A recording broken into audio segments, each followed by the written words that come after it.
Assalamualaikum warahmatullahi wabarakatuh. Nama saya Citra Dewi Ratnasari. Di sini saya akan menjelaskan tipikal pembelajaran. Nah, seperti apa sih gaya belajar yang pas untuk kamu? Yuk kita kenali perbedaan dan cara belajar yang tepat untuk tipe visual, auditori, dan kinestetik berikut ini. Kalau belajar nggak pakai musik, aku cepet banget bosan. Kalau aku lebih senang belajar sambil lihat pemandangan di luar. Nah, seperti apa sih gaya belajar yang nyaman menurut kamu? Setiap orang memiliki gaya belajar yang berbeda-beda. Ada yang suka belajar sambil mendengarkan musik, ada juga yang suka belajar dengan suasana tenang, ada yang menyukai belajar dari praktik, ada juga yang menyukai belajar cukup dari membaca saja. Dengan referensi belajar yang berbeda ini, maka setiap orang memiliki cara belajar efektif yang berbeda-beda untuk satu sama lain. Nah, untuk memudahkan proses belajar, kamu harus tahu nih, gaya belajar seperti apa yang sesuai dengan karakter kamu. Ini bakal ngebantu banget loh. Apalagi buat yang masih bingung cara belajar yang tepat. Gaya belajar seperti apa saja sih yang bisa kita gunakan? Menurut Bobby DeVolter, gaya belajar seseorang dibagi menjadi 3. Yang pertama yaitu tipe visual, yang kedua auditori, yang ketiga kinestetik. Yuk kita pelajari lebih dalam. Gaya belajar visual. Gaya belajar visual berfokus pada penglihatan. Saat mempelajari hal baru, biasanya tipe ini perlu melihat sesuatu secara visual untuk lebih mudah mengerti dan memahami. Selain itu, tipe visual juga lebih nyaman belajar dengan penggunaan warna-warna, garis maupun bentuk. Itulah mengapa orang yang memiliki tipe visual ini biasanya memiliki pemahaman yang mendalam tentang nilai artistik.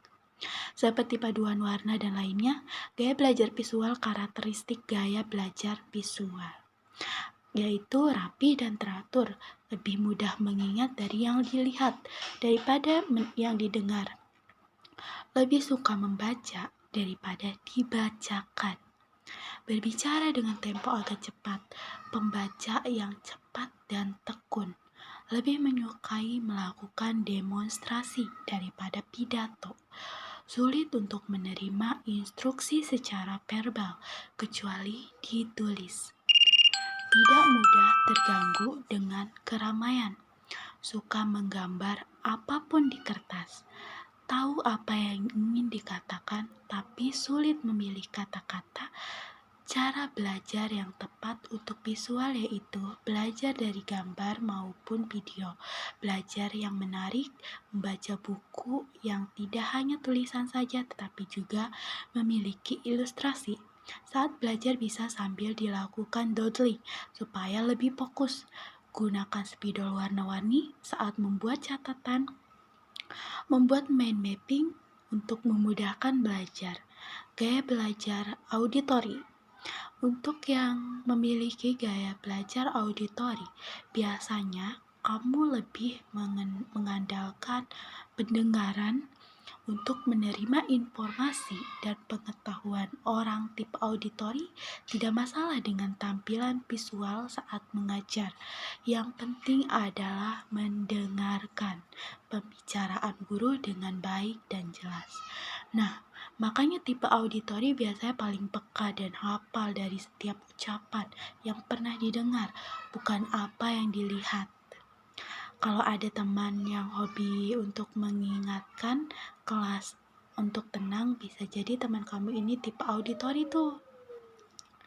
Gaya belajar auditori itu karakteristik gaya belajar auditori yaitu lebih mudah mengingat sesuatu daripada yang didengar, daripada yang dilihat. Berbicara pada diri sendiri saat belajar.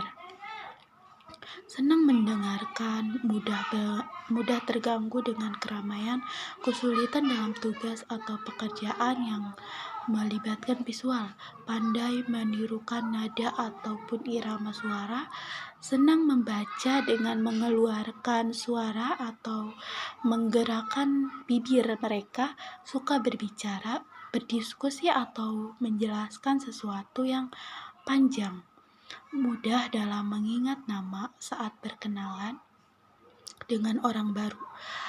Kadang kesulitan dalam menulis tetapi pandai dalam bercerita. Cara belajar yang tepat untuk tipe auditori ini yaitu dengarkan musik yang disukai, bisa merekam saat guru mengajar, lalu di kemudian hari didengarkan kembali. Apabila membaca buku, bisa sambil diucapkan dengan suara pelan untuk lebih mudah mengingat, mendengarkan materi yang diajarkan guru saat di kelas dengan saksama. Belajar dengan diskusi bersama teman supaya lebih mudah memahami maupun mengingat materi. Gaya belajar kinestetik yang terakhir, yaitu ini menyenangi belajar yang melibatkan gerakan. Biasanya orangnya yang tipe ini tuh merasa lebih mudah mempelajari sesuatu, tidak hanya sekedar membaca buku, tetapi juga mempraktikannya dengan melakukan atau menyentuh objek yang dipelajari, akan memberikan pengalaman tersendiri bagi tipe kinestetik. Makanya, orang yang memiliki gaya belajar kinestetik biasanya tidak betah berdiam lama-lama di kelas. Gaya belajar kinestetik ini menyenangi belajar dengan metode praktik, menyukai aktivitas yang melibatkan gerakan tubuh seperti olahraga atau menari, berbicara dengan perlahan saat berkomunikasi, banyak menggunakan isyarat tubuh, menghafal dengan cara berjalan atau melihat menggunakan jari sebagai petunjuk saat membaca, tidak dapat duduk diam untuk waktu yang lama. Cara belajar yang tepat untuk kinestetik ini saat mendapatkan materi belajar, bila memungkinkan, segera coba praktikkan. Belajar sambil melakukan aktivitas yang melibatkan gerakan, misalnya sambil berjalan atau sesederhana menjentikan jari, melakukan eksperimen dari materi yang didapatkan dari guru. Biasanya mengunjungi tempat yang berhubungan materi di pelajaran, misalnya untuk pelajaran sejarah bisa mengunjungi museum, mengikuti ekstrakurikuler seperti KIR, misalnya kelompok ilmiah remaja. Ya, itulah perbedaan dari 3 gaya belajar menurut Bobby De Potter. Bagaimana? Apakah sudah